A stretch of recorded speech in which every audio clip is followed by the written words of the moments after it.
Eu tenho várias colegas que são mães. E eu tenho várias mães de alunos, a maioria são mães, né, que chamam.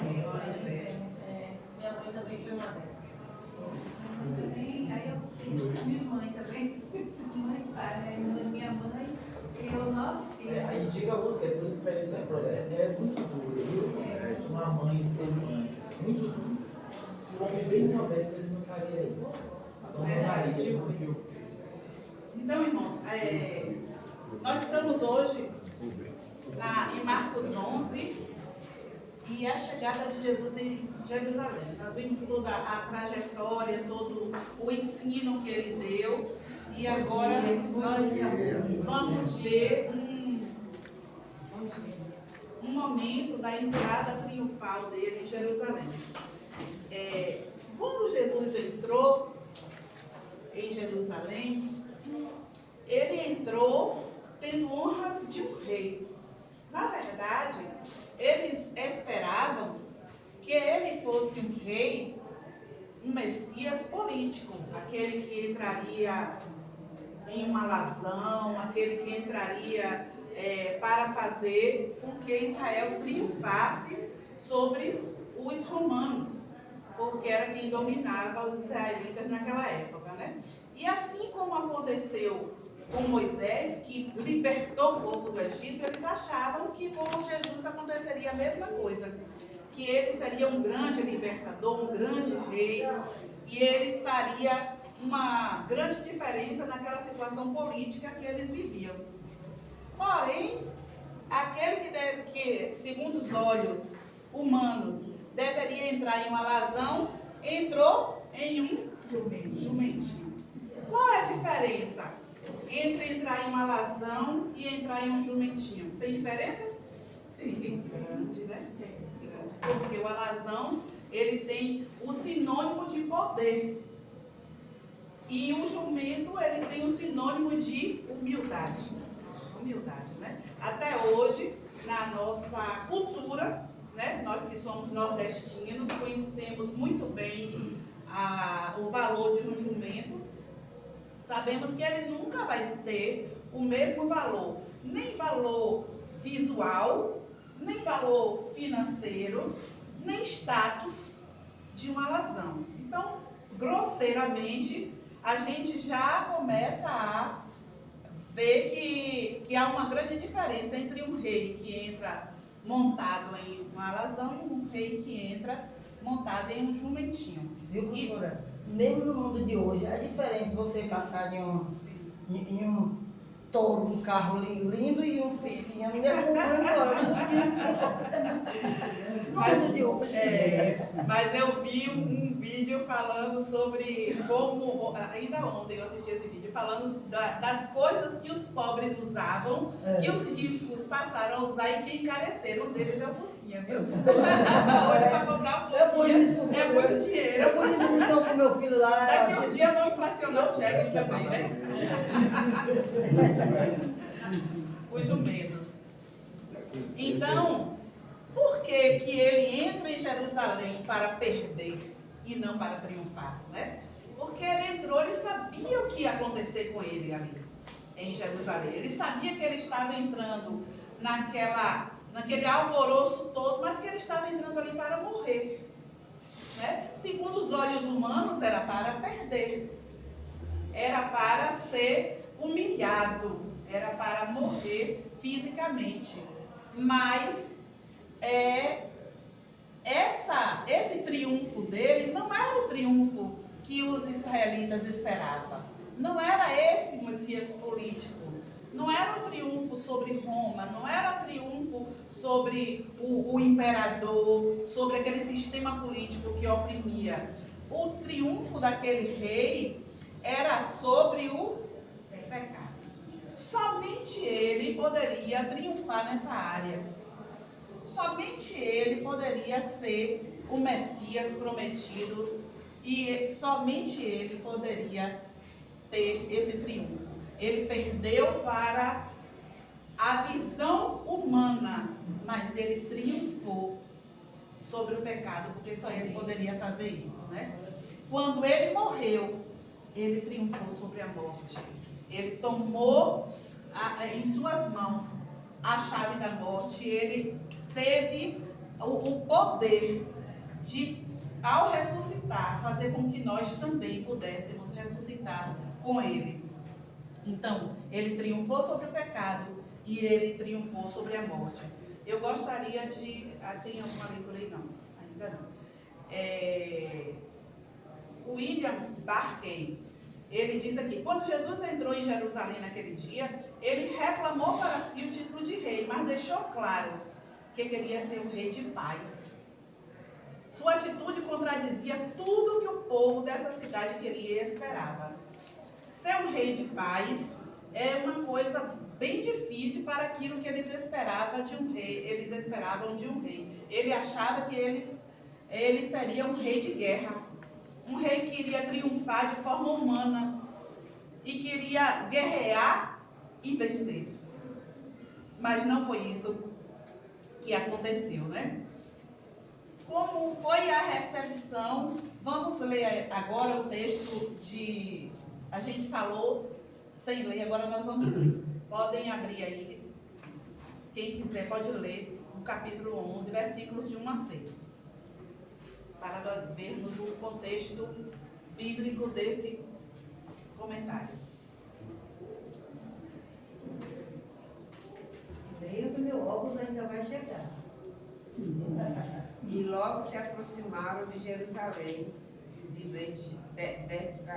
Betfagé e de Betânia, junto ao Monte das Oliveiras, enviou 2 dos seus discípulos e disse-lhes: ide à aldeia que está defronte de vós, e logo ali entrardes, encontrarei preso um jumentinho, sobre o qual ainda não montou homem algum. Soltai-o e trazei-o. E se alguém vos disser: por que fazeis isso? Dizei-lhes que o Senhor precisa dele, e logo deixará trazer para aqui. E foram o encontraram o jumento preso fora da porta, Pode ir. entre 2 caminhos, e o soltaram. E alguns dos que ali estavam lhe disseram: que fazeis soltando o jumentinho? Eles, porém, disseram-lhe como Jesus lhes tinha mandado, e os deixaram ir.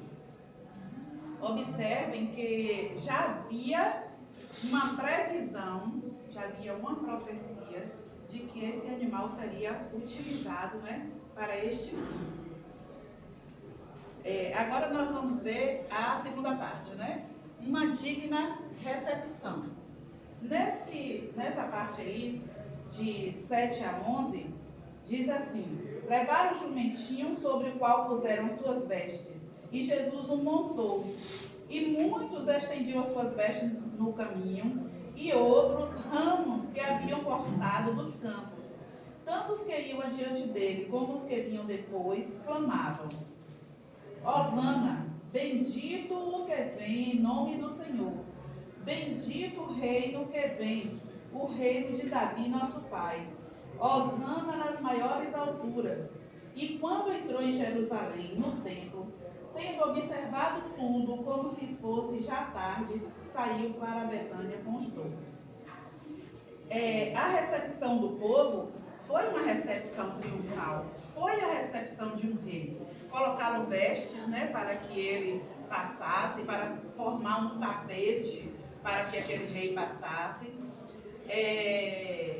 E essa escolha do jumentinho, ela estava prevista lá no profeta Zacarias, capítulo 9:9, quem está aí, leia, por favor. Alegre-se muito a cidade de Sião, exulte Jerusalém, eis que o seu rei vem a você, justo e vitorioso, humilde e montando um jumentinho, cria de jumento. Então, ele já estava previsto no profeta Zacarias que ele viria montado em um jumento, que ele viria de forma humilde, porém vitoriosa, não é? Mas vitoriosa como? Como que alguém pode entrar vitorioso se ele sabia que seria morto? Porque a missão que Deus deu para ele cumprir era uma missão que ele sabia que seria vitorioso. porque era uma missão sobre o pecado, sobre a morte. E somente ele poderia cumprir esta missão. O rei vinha em som de paz, Isaías 9:6. 9:6. Porque um menino nasceu, um filho foi dado, é o governador, está sobre os seus ombros. Ele será chamado Maravilhoso, Conselheiro, Deus Poderoso, Pai Eterno e Príncipe da Paz. Então, o Senhor vinha como aquele rei de paz, como ele próprio dizia, não é? Isaías 9:6. Se ele tivesse vindo em uma alazão, como eu já falei, ele significaria força e poder. Mas o jumento era sinônimo de humildade, como está aí previsto na palavra, né? Que ele viria de forma humilde. Esse animal também havia uma recomendação de que ele seria um animal novo, que ninguém nunca havia montado. Não era qualquer jumento, não era chegar lá no meio da rua e pegar qualquer jumento. Veja que logo no início do texto a gente vê que havia uma recomendação onde encontrar aquele jumento específico, porque o Senhor tinha já essa visão. Vamos ler aí, qualquer pessoa pode abrir Deuteronômio 21, de 2 a 5, e leia, por favor. Deuteronômio 21, de 2 a 5.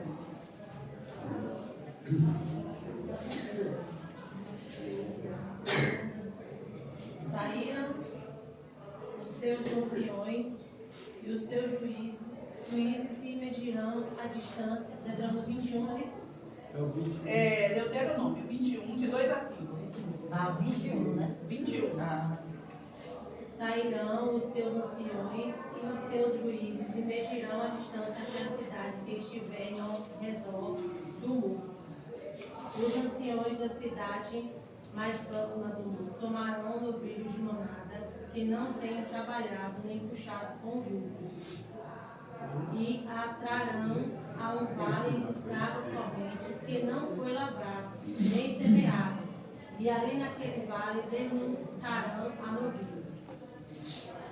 Isso. Então tinha que ser um animal que nunca foi utilizado. De 2 a 5.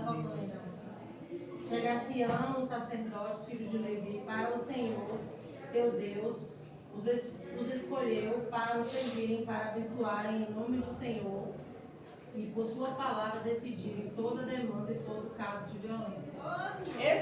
Essa escolha desse jumentinho, ele seguia o rito determinado para aqueles animais que seriam usados para qualquer função sagrada. Então era um animal que tinha que ser puro, um animal que nunca tivesse sido usado, e esse foi o critério de escolha daquele jumento. A saudação utilizada pelo povo para aquele rei que estava entrando ali em Jerusalém era uma saudação, era uma festa de um grande conquistador. E ele realmente era. Ele é e ele era naquele momento o rei dos reis. Um único rei, um inimigo que ninguém no céu nem na terra poderia triunfar. Porque quem poderia cumprir a missão que aquele rei tinha determinado, tinha sido determinado por Deus para que ele cumprisse? Ninguém poderia. Por isso que ele era um grande conquistador. Ele era ali representação e ele era o próprio rei dos reis. E aquela honra que era dada a ele era uma honra legítima para aquelas funções. A terceira parte é uma questão interessante, né? Porque esse texto que fala sobre a figueira, eu achei muito interessante os comentários, porque nem eu sabia. Cada vez que a gente vai estudando, não é, Alisson? Eu amo a escola bíblica dominical, porque a gente sempre aprende alguma coisa. E eu não sabia sobre essa questão das folhas, né? Do significado das folhas. Esse era um texto que eu lia e passava batido. Todas as vezes eu achava assim que Jesus tinha o poder para amaldiçoar e a figueira simplesmente secar e pronto. Mas vejam o que diz aqui o texto. Capítulo 11 de Marcos, de 12 a 14, diz assim: no dia seguinte, quando saíram de Betânia, Jesus teve fome. E vendo de longe uma figueira com folhas, foi ver se nela, porventura, acharia alguma coisa, quer dizer, algum fruto, né? Aproximando-se dela, nada achou, senão folhas, porque não era tempo de figos. Por isso que está dizendo, eles não entendiam o significado. Se ele sabia que não era época de figos, por que procurou ali naquela figueira? Jesus não sabia que não era época de figos? Então lhe disse Jesus: nunca, jamais coma algum fruto de ti.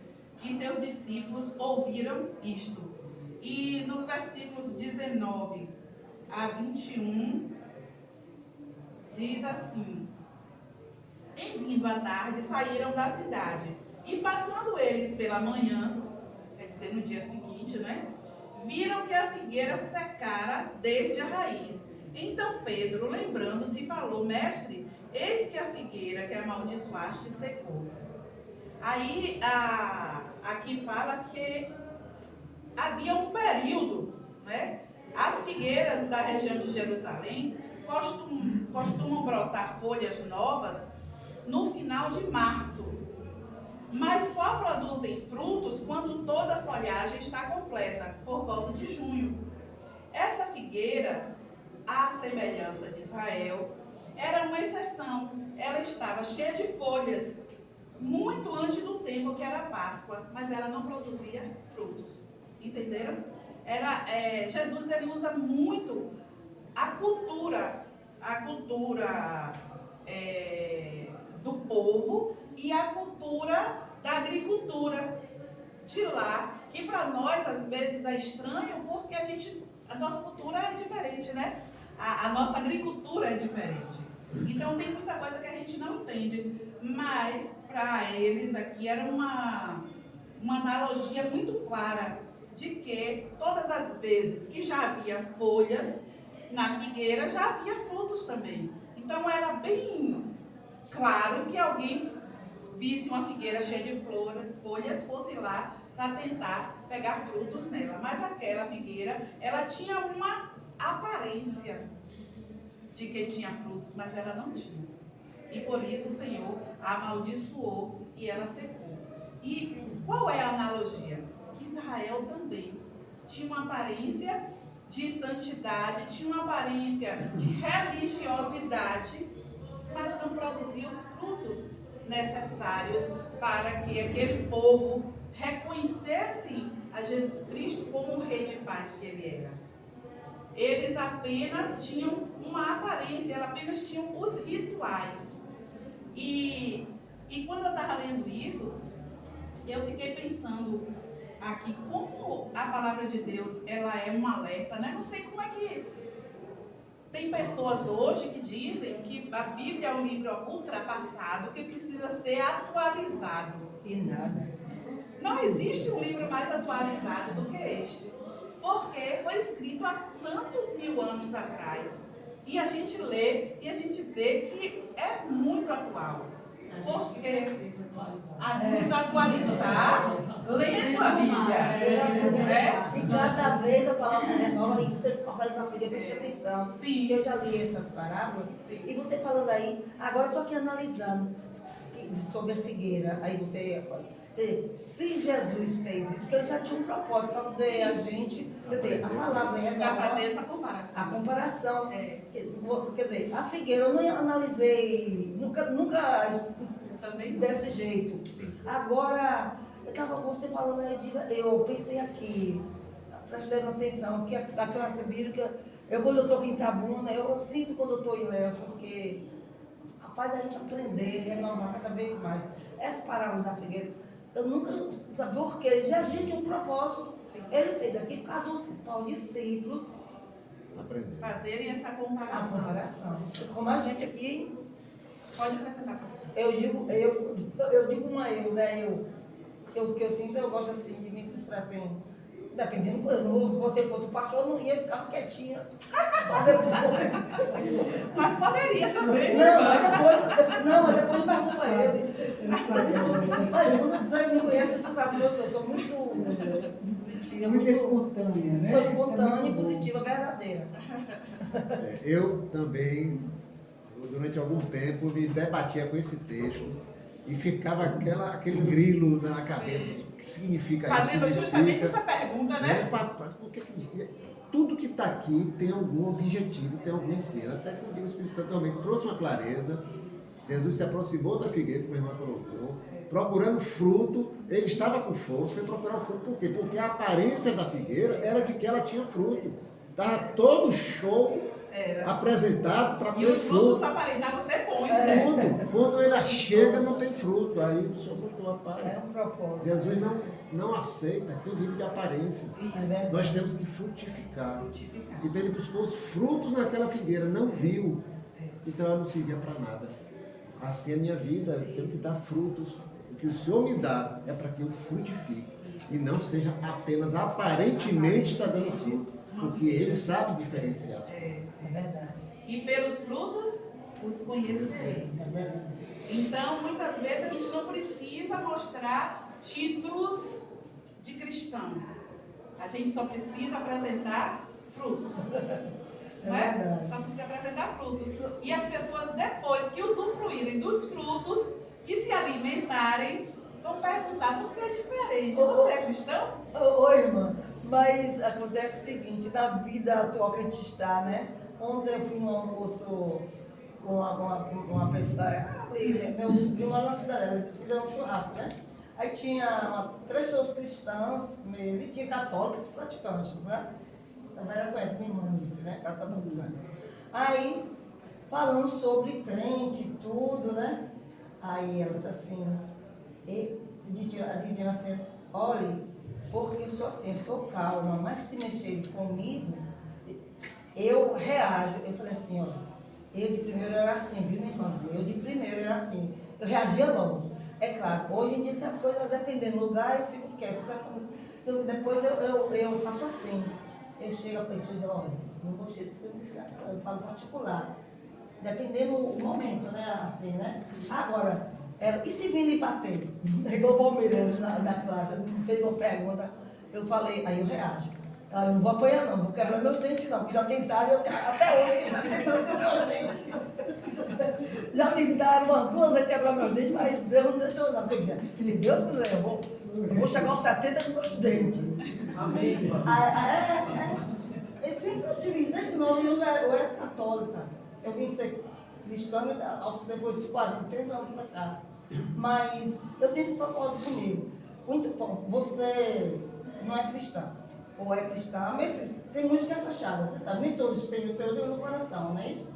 Aí, vê que importa, parte da agressão comigo. Digo assim, em palavra, eu revido, assim, dependendo do local, mas depois eu sozinho digo, olha, não sei o que você quis, isso comigo. Vai no local, né? Mas se vir bater, pode estar no meio de doutores. Eu não apoio, não. Eu sempre falo, pastor, não, irmã, mas pastor, eu sempre falava quando o pastor era vivo, eu dizia, pastor, assim não, a ele, não, irmã, mas você vai aprender, você vai ter calma, peça a Deus que Ele vai te dar calma. Sabedoria para agir de acordo com a situação. Olha a Né? situação, de acordo com a situação. Um irmão lê aí Oséias 9, 10 e o outro lê João 15, 5. Está no... Sim, pode ler. Quando encontrei Israel, foi como encontrar uvas no deserto, fruto valorizado e desejado. Quando vi os antepassados de vocês, o povo liberto do Egito, que estava de obediência a Deus, foi com os primeiros frutos de uma figueira. Mas quando eles vieram a Baal-Peor, consagraram-se àquele ídolo vergonhoso e se tornaram tão pecaminosos quanto aquilo que eu amo. Estão vendo? Quando eles vieram, esse texto que ela leu, ao deserto, quem é que não está andando no deserto com fome e deseja ver frutos, né? Ainda falando sobre a figueira, andando no deserto, se olha para uma figueira e se diz assim, ali vai ter frutos. E ali eu vou alimentar minha fome. Pensa que nós estamos no deserto, que é o mundo. E que as pessoas, digamos que seu vizinho, olha para você como uma figueira cheia de folhas. E espera que dali tenha frutos. E aí vai buscar o fruto do Espírito em nós, que somos servos de Deus, que estamos ali arraigados na videira verdadeira. Que tipo de fruto a comunidade, os vizinhos, os colegas de trabalho, os membros da família estão encontrando em nós? Esse texto de Oséias está falando sobre isso, que quem anda no deserto está à procura de frutos. E olha e vê uma árvore que produz fruto e aquilo dá muita alegria.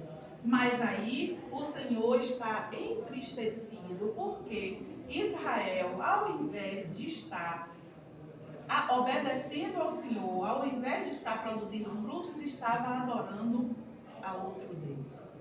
Estava desobedecendo a Deus. Consequentemente, ele não estava produzindo os frutos necessários. Essa é a comparação, o significado dessa profecia, né? E João 15:5, quem está aí? Eu sou a videira, vocês são os ramos. Se alguém permanecer em mim e eu nele, esse dá muito fruto, pois sem mim vocês não podem fazer coisa alguma. Exatamente. Então nós podemos produzir fruto e devemos produzir esse fruto, mas para tanto a gente precisa estar na videira, né? Já está no horário, professor? Não.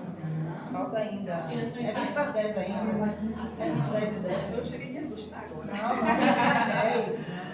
Então, uma desapropriação necessária. O que é desapropriação? É um termo jurídico que diz que quem tem o poder nas mãos, poder público, ele pode desapropriar uma casa, um terreno, uma fazenda, um bem. Ele pode ser desapropriado, né? Então, vamos ver aqui no texto de Marcos 11, 15 a 18, que diz assim: E foram para Jerusalém. Entrando ele no templo, passou a expulsar os que ali vendiam e compravam. Derribou as mesas dos cambistas e as cadeiras dos que vendiam pombas.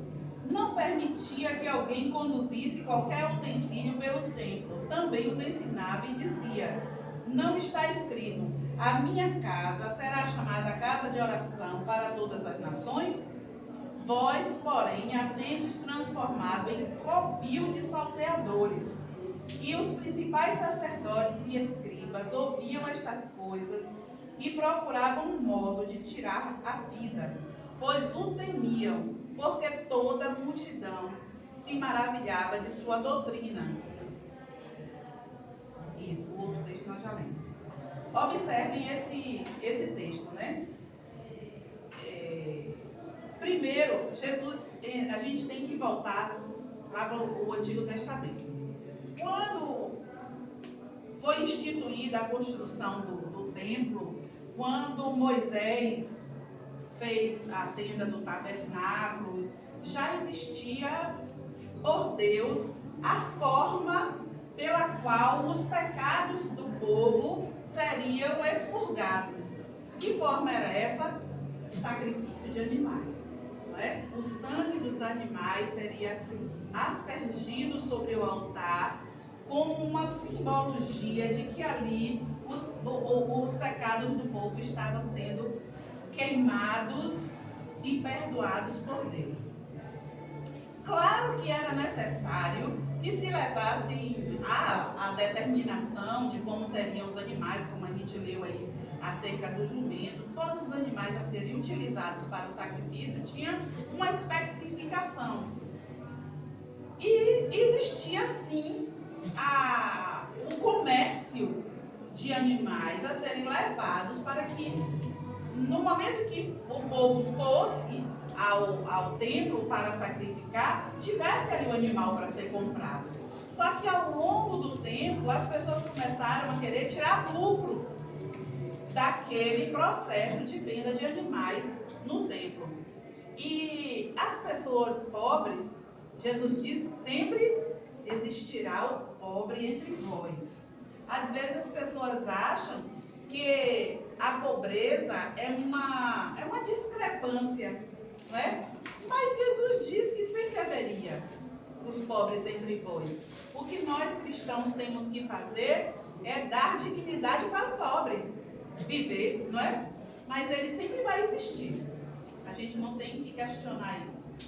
Então, também, né? Porque é tão ruim, né? Quando a gente quer e não pode. É verdade. Bem, as limitações, existem vários tipos de limitações, né? Uma delas é o querer E não poder. e não poder, financeiramente falando, né? Então, já existia sim o comércio no templo, mas aí começaram a explorar principalmente os pobres, que iam lá, precisavam e queriam sacrificar, e aí eram explorados na venda dos animais. Jesus, toda a vida, ele tomou partido do mais fraco. Toda a vida, né? Uma das coisas, eu amo a Deus. Todo dia eu digo, gente, eu amo a Deus. Que Deus maravilhoso é esse? Porque nos mínimos detalhes a gente vê os cuidados de Deus, né? O cuidado com o pobre, o cuidado com o mais fraco. O respeito que o Espírito Santo tem conosco, de entender a nossa individualidade, né? O Senhor nos fez todos diferentes. Aí esses dias eu estava conversando com uma colega minha de trabalho, que ela só tem uma filha. E eu dizendo para ela, você só tem uma filha, mas eu tenho 4. E eu posso dizer que meus filhos são totalmente diferentes um do outro. Totalmente. Não apenas na aparência. Se você ver meus filhos, vocês não vão identificar pela aparência que eles são irmãos. Eles são totalmente diferentes. E totalmente diferentes na sua personalidade. Aí, às vezes, as pessoas, os filhos, os irmãos se unam, né? Aí diz assim, minha mãe gosta mais de fulano, meu pai gosta mais de fulano, né? Mas a gente que é pai e mãe sabe que nós amamos nossos filhos todos da mesma forma. Porém, tem um filho que ele tem mais afinidade com a gente, né? Ele é aquele mais meigo, ele é aquele que ouve, aquele que senta, tem um que é mais carinhoso, tem um que é mais arredio. Então mas isso não diminui o amor que o pai e a mãe têm pelo filho, nem torna o amor de um mais do que do outro.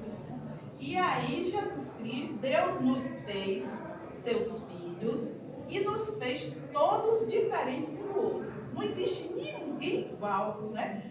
A questão da identidade, né? É uma questão interessante. Como é que não existe identidade? Cada vez hoje se usa mais essa questão da identidade.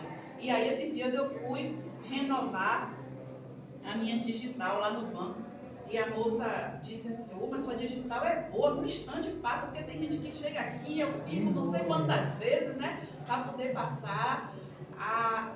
Até a nossa digital, o Senhor nos fez de uma forma específica. E Ele respeita a nossa individualidade, um mais quietinho, um mais falador, né? Um mais afoito. E eu gosto porque o Senhor respeita a forma como o Espírito Santo age em cada um de nós de forma diferente. E como eu gosto de pensar num Deus que valorizou as mulheres numa época que as mulheres não tinham valor nenhum, nem para constar na relação. Fulaninho teve filhos e filhas. Aí diz o nome dos filhos todos, o nome das filhas não entra, né? Salvo raras exceções, né? Sim, até na herança. Então, o Senhor Jesus é um motivo de nós amarmos a Deus de uma forma muito especial, nós mulheres, né? Porque Jesus veio trazer dignidade para as mulheres, fazer com que as mulheres tivessem voz. E esse é um dos motivos pelo qual eu amo ao Senhor. E nessa época, aqui do templo, nesse texto específico do templo, voltando, né? Jesus ficou indignado de ver a exploração que estava se fazendo com os pobres. Assim como ele valorizou as mulheres, ele valorizava os pobres e dava vez e voz aos pobres também. E meu pai, ele tinha um dizer tão engraçado com relação a esse texto. Ele dizia assim: rapaz, Jesus quebrou ali aqueles mercadeiros que estavam no templo com as orragens, porque ele não tinha um facão colinos. Porque se ele tivesse, meu pai era homem de roça, né? Não andava sem um colino do lado. Ele não tinha um facão colino, senão ele ia meter um facão ali por cima daquele negócio e derrubar tudo. E então é isso. Essa ação de Jesus, ela era necessária para chamar a atenção que alguma coisa estava errada ali, na exploração que estava sendo feita. Porque o templo, ele foi criado para ser o quê? Casa de oração. Não era casa de exploração, era casa de oração, é casa de oração. Quando a gente vem para aqui, a gente pode adorar o Senhor em qualquer lugar que nós estivermos.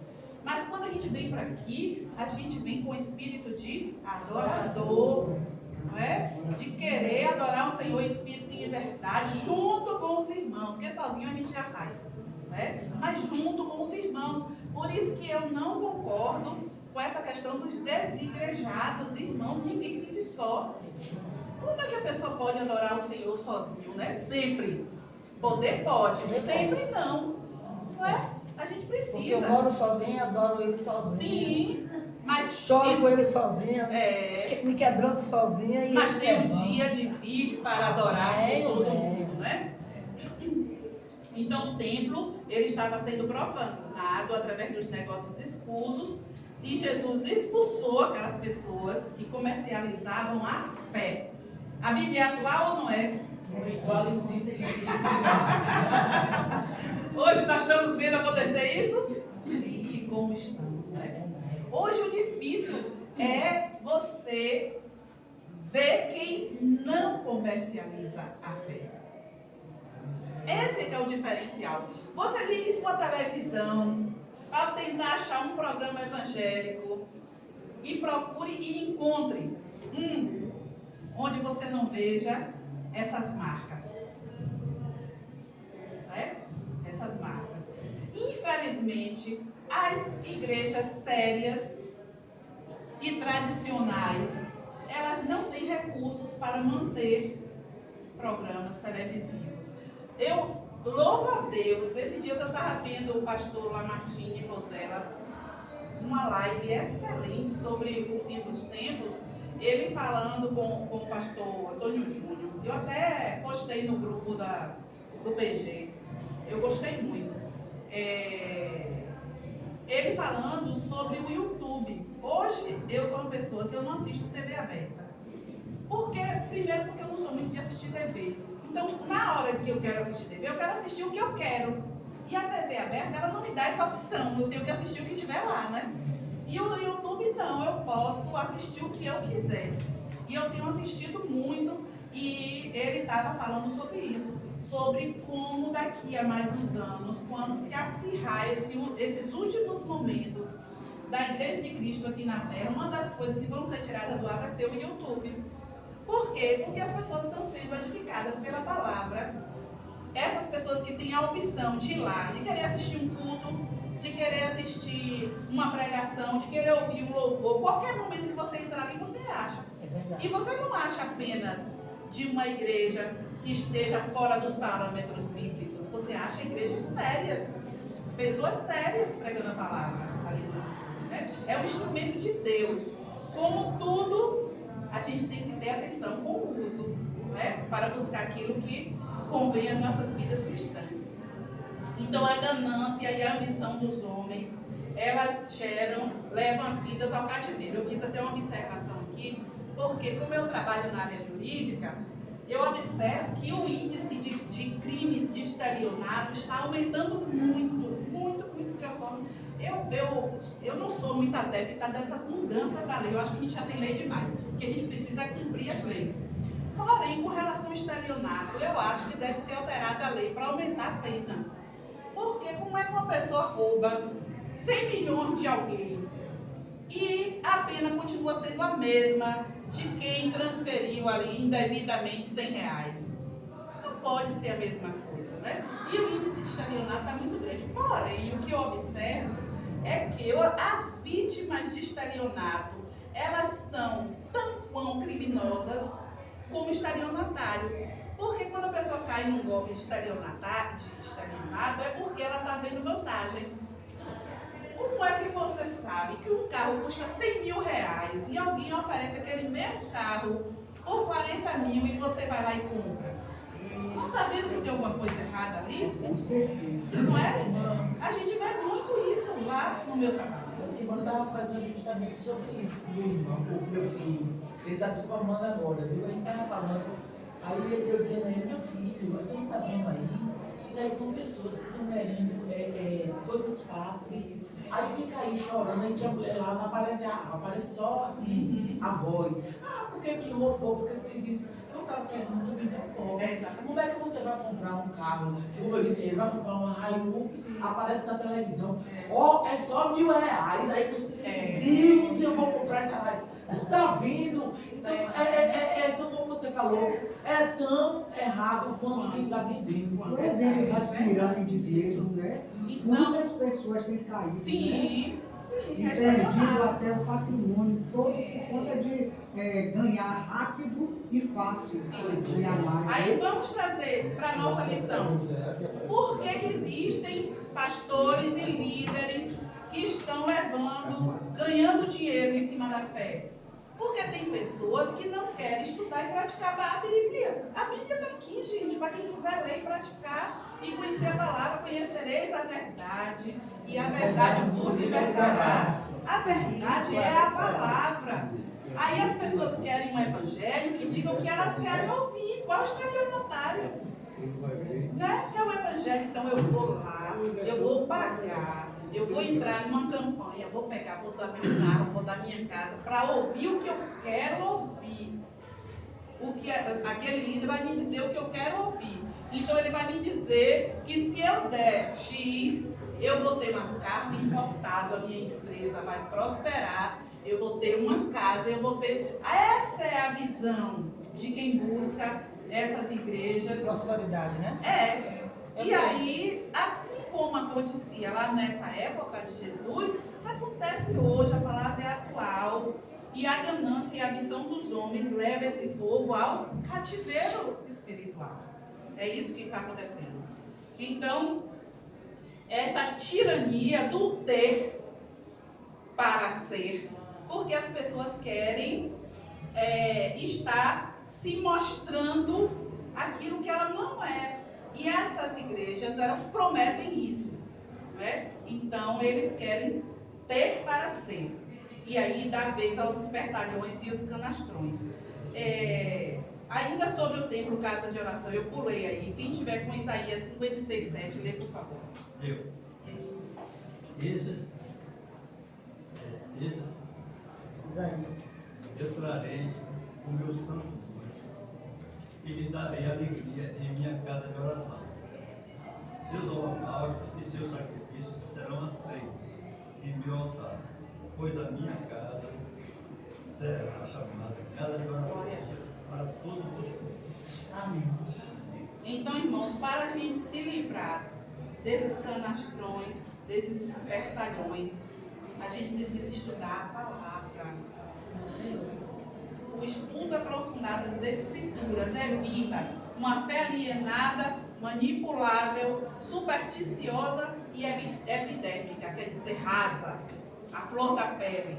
Precisamos ter uma fé aprofundada e não tem outro jeito a não ser estudando a palavra.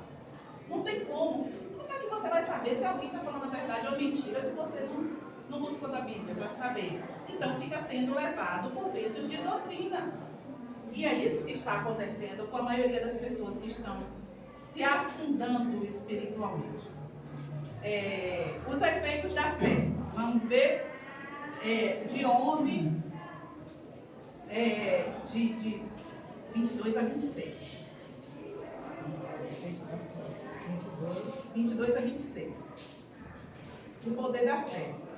Ao que Jesus lhe disse: tende fé em Deus, porque em verdade vos afirmo que se alguém disser este monte, ergue-te, lança-te no mar, e não duvidar no seu coração, mas crê que se fará o que diz, assim será com ele. Por isso vos digo digo que tudo quanto em oração pedirdes, crede que recebestes, e assim será convosco.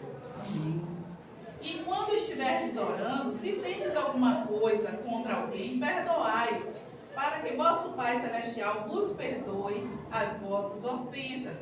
Mas se não perdoardes, também vosso Pai Celestial não vos perdoará as vossas ofensas. Então, fé não é pensamento positivo. Eu estava aqui me lembrando que quando eu estava perto de fazer essa cirurgia, uma colega minha de trabalho foi me visitar. E aí ela me disse, eu passei por um momento muito difícil da minha vida e eu tive uma ajuda espiritual muito grande. E aí eu vou mandar para a senhora. Aí mandou um bocado de vídeos, de sites que ficava fazendo mantra. Fazendo mantra e repetindo frases de pensamento positivo. Eu vou ficar curada, eu vou ficar bem e tal. E eu dei muita risada de olha, rapaz, o que é que essa menina me conhece há tantos anos, né? Sabe que eu sou crente. E quantas vezes a gente já conversou sobre isso e tudo, e ela vem me mandar mantra, rapaz, para eu passar por esse momento. Aí depois eu disse a ela, olha, eu leio a Bíblia, eu estudo a palavra, e o Senhor é quem me dá fé e coragem para enfrentar as coisas. Eu não uso esse tipo de site, eu não uso esse tipo de pensamento positivo. Se a gente não tiver cuidado, as pessoas querem impor para a gente uma cultura que está lá embaixo. Nós estamos, em termos de conhecimento e de ação, muito acima de todas as coisas, porque nós cremos em um Deus que pode todas as coisas. E ele diz aqui, que se disseste, monte, ergue-te e lança-te no mar, e não duvidar no seu coração, mas crê que se fará o que diz, assim será com ele. É o Deus que pode todas as coisas. E a gente não precisa estar utilizando nenhum outro meio para que nós expressemos a nossa fé. E a fé, ela vem pelo ouvir. Romanos 10:17. Quem está? Consequentemente, a fé vem por ouvir a mensagem, e a mensagem é ouvida mediante a palavra de Cristo. Aí eu estou, mais uma vez, fazendo propaganda do YouTube. O YouTube não está me pagando nada para isso. Eu estou na cozinha, estou limpando a casa, estou fazendo comida. O que eu estiver fazendo, pode ter certeza que eu estou com o YouTube ligado ali, ouvindo uma mensagem. E como é bom, irmãos, quando a gente ouve a palavra, né? Porque antes a gente não tinha certos instrumentos, a gente não tinha acesso a essas tecnologias. Aí a gente só tinha acesso quando a gente podia sentar, ler um livro, né? Ler a Bíblia. Hoje não, hoje a gente está ali, ele está limpando, a televisão está ligada, você pode assistir o culto. Hoje nós temos nosso culto televisionado. Hoje nós temos a classe da EBD para o aluno que não pôde vir para o professor. Está dando, né, essa condição da pessoa poder assistir em casa, né? São as tecnologias usadas para aumentar a nossa fé, porque a fé vem pelo ouvir. E a gente precisa estar alimentando a nossa fé todos os dias. Todos os dias. Assim como a gente come, né? Eu gosto de comer. Eu gosto de comer comida, como eu gosto. Ana ontem fez um café com PG, ó. Maravilhoso. Então, se a gente gosta de comer comida, a gente tem que gostar de comer a palavra também, para que a nossa fé seja acrescentada. Tem que comer e degustar. Sim. E compartilhar. E compartilhar, isso. Eu estava ouvindo o pastor... Tem um branco nome do pastor. O pastor que pregou aqui no meio da família. O pastor que já foi daqui. Como é o nome? Hermes Júnior. É pastor Hermes falando que não tem como você ler a palavra, entender a palavra e não ter vontade de compartilhar a palavra, né? A primeira reação que você tem quando você termina de fazer aquela meditação diária é de conversar com alguém e falar sobre a palavra. Então, todas as vezes que a gente está cheio da palavra, a gente quer transbordar aquilo para que os outros também tenham. Então, a fé vem pelo ouvir, ler também, não é? A palavra de Deus. E essa fé, ela é transbordada para que a gente compartilhe com outras pessoas. A oração da fé, desse versículo aqui que nós lemos, ela deve estar em Deus. Então não se deve estar ali buscando mantra, buscando palavras positivas, repetir pensamentos positivos. Não, a nossa fé está em Deus, Criador dos céus e da terra. A fé, ela move as coisas impossíveis diante de nós. Irmãos, se a gente olhar para trás e ver tudo que o Senhor já fez em nossas vidas, já é o suficiente para a gente ter fé, não é? Aqueles lugares que nós já estivemos, que a gente pensou que nunca ia sair, o Senhor nos tirou. Aquelas situações difíceis que a gente pensava, meu Deus, eu não tenho como mudar essas circunstâncias, e o Senhor mudou. Aquelas pessoas pelas quais a gente orou e viu o Senhor agir na vida daquelas pessoas, não é? Todos os dias nós estamos vendo, né, desses grupos que a gente faz parte da igreja, o Senhor curando, o Senhor salvando, o Senhor transformando vidas. Isso tudo edifica a nossa vida e acrescenta a nossa fé por aquilo que o Senhor faz, pelas grandes coisas. Porque quando a gente fala assim, irmãos, que um monte será transportado, não quer dizer que a gente vai falar que o monte do Everest vai sair dali e vai ser jogado no mar, não. O monte é uma representação das grandes coisas que estão na nossa frente e que, se você estiver em pé aqui, tiver um monte na sua frente, você não consegue ver o que está do outro lado. Assim são os problemas que afligem a vida da gente. A gente fica como se estivesse tolhido, sem ver adiante. Mas o Senhor disse que a gente pode lançar longe aquele monte que está impedindo a nossa visão, e assim nós vamos ter vitórias. Mas tem uma outra situação que eu gosto muito de falar, é que às vezes a gente não pode lançar o monte lá, mas a gente pode rodear ele, né? Não tem as circunstâncias em que a gente não pode tirar o monte, mas a gente pode circular ele e prosseguir. Cada dia é uma circunstância diferente. Mas essa estratégia aí, só o Espírito Santo de Deus pode nos ensinar. Exatamente. E E ele diz quando... Não, é pela fé. Pela fé. É pela fé. Aí existe um momento, o Senhor diz qual é a estratégia da guerra, né? A estratégia de empurrar o monte, a estratégia de circular o monte. Ainda tem a outra estratégia que é andar por sobre as águas. Quando a gente não pode, né, atravessar o mar, a gente anda por sobre as águas. E a oração da fé põe fim a todo sofrimento antecipado, que é o mal deste século, irmãos, que é a ansiedade. Quando nós temos fé, a fé é a certeza daquilo que se espera, daquilo que a gente não está vendo. Se eu tenho a certeza de algo que eu não estou vendo, eu vou ficar ansioso? Não.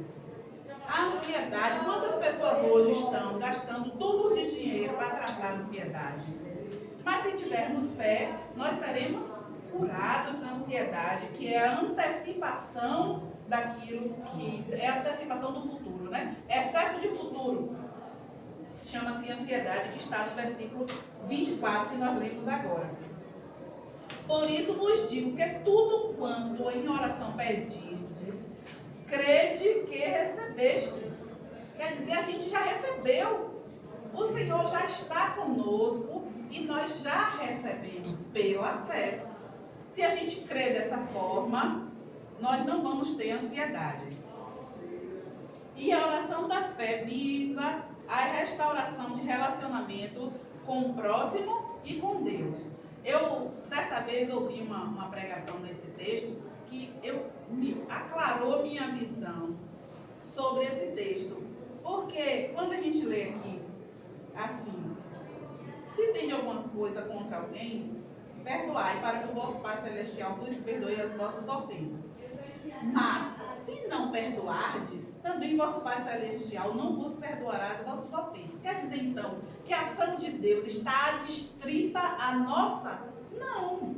O que significa esse texto é que se o amor de Deus já foi derramado em nossos corações, nós estamos aptos a perdoar o outro. A ação não é de nós para Deus, é de Deus para nós sempre. É Ele quem busca estar próximo do homem, é Ele quem busca salvar o homem, é Ele quem busca acrescentar a fé do homem, é Ele quem busca curar o homem, é Ele quem busca responder às orações do homem. E nós devemos pensar, sim, bem, eu fui salvo, eu recebi o perdão de Deus, então eu estou apto a perdoar. O perdão é fácil? Não é, porque dói na pele, é mesmo que você está rasgando a sua pele, cortando a sua pele. Mas, irmãos, eu lhe digo por experiência própria, quando a gente declara com a boca o perdão, o Senhor honra aquela palavra. E mesmo, nem sempre a pessoa que é perdoada merece o perdão. Nem sempre. Na maioria das vezes, não. Mas a gente merece o perdão de Deus? Não. Mas o Senhor nos perdoou. Quando a gente declara com a boca que perdoa determinada pessoa, o Senhor tira a dor, aquilo que fica doendo toda vez que a gente pensa, chega a derramar uma coisa por dentro, né? Mas o Senhor tira aquela dor. E existem situações, eu já passei por ela, em que a gente não pode nem dizer para o perdoado que perdoou. Você sabe por quê? Tem pessoas que se você disser, você me ofendeu, você me magoou, mas eu lhe perdoo. Ele vai dizer, oxe, eu não lhe fiz nada. Eu nunca lhe fiz nada, rapaz. Você vai sair mais magoado ainda, irmão. Então declare só para Deus, ó Senhor, aquela pessoa me magoou, eu sei que Ele não vai me entender, mas eu já declaro desde agora, diante de Ti, que eu estou perdoando Ele. E deixa que o Senhor cuida. Né? Se ele tiver que ser de Deus, ele vai vir, você vai ter a oportunidade de conversar e de serem tratados juntos. E se não, você fica livre daquela responsabilidade, daquele peso horrível que é a falta de perdão. Né? Mas o perdão, ele é porque o Senhor nos perdoou primeiro, então estamos capacitados para perdoar. E finalizando, a autoridade de Cristo.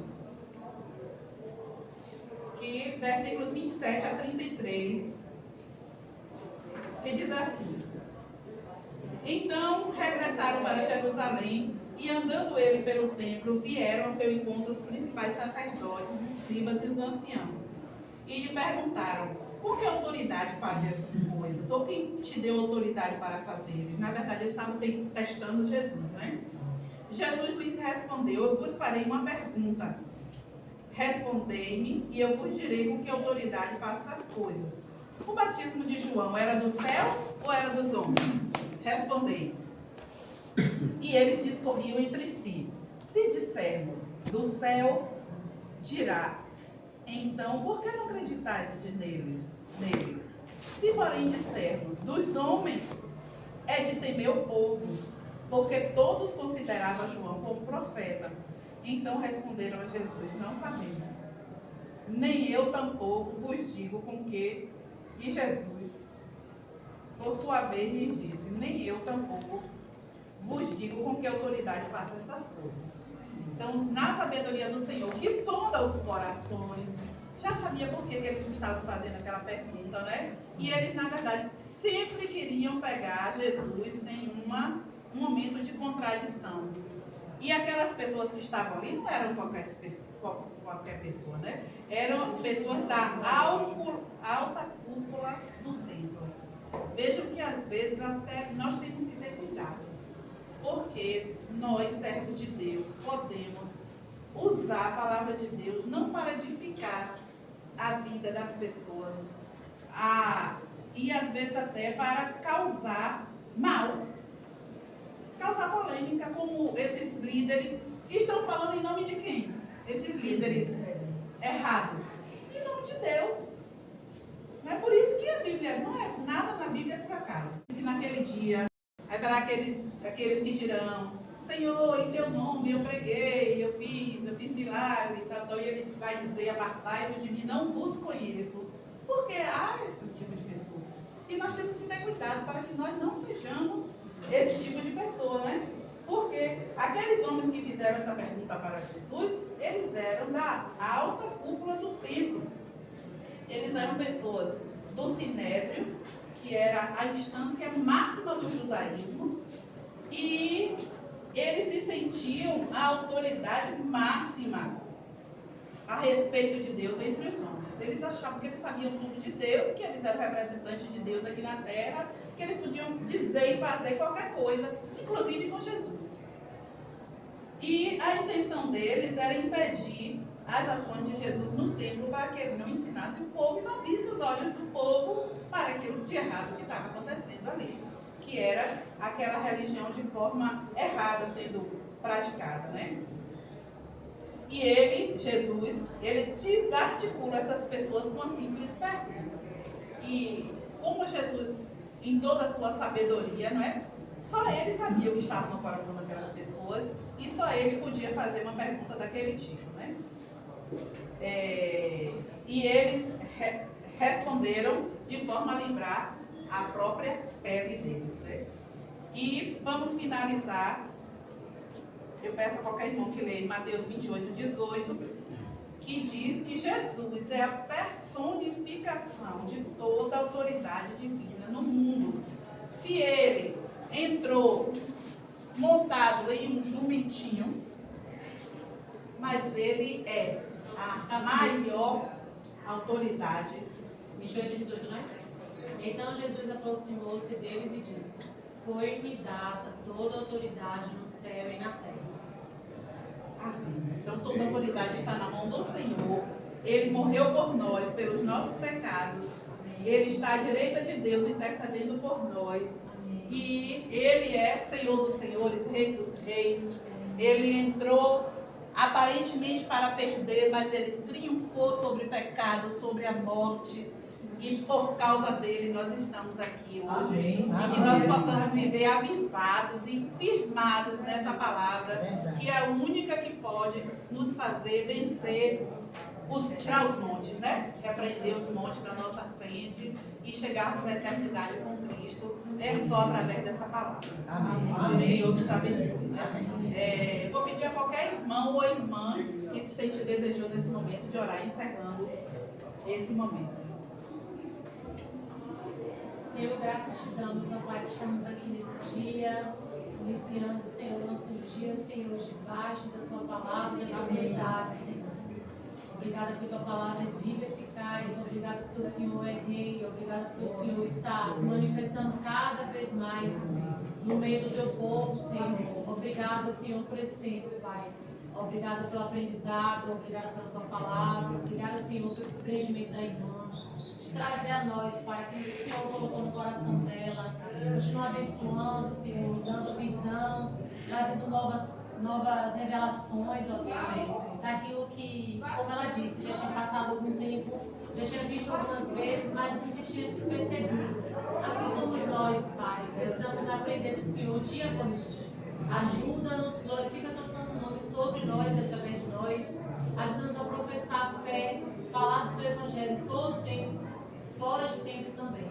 Em nome de Jesus, glorifica Teu santo nome neste dia, em todo tempo. Amém. Amém. Amém.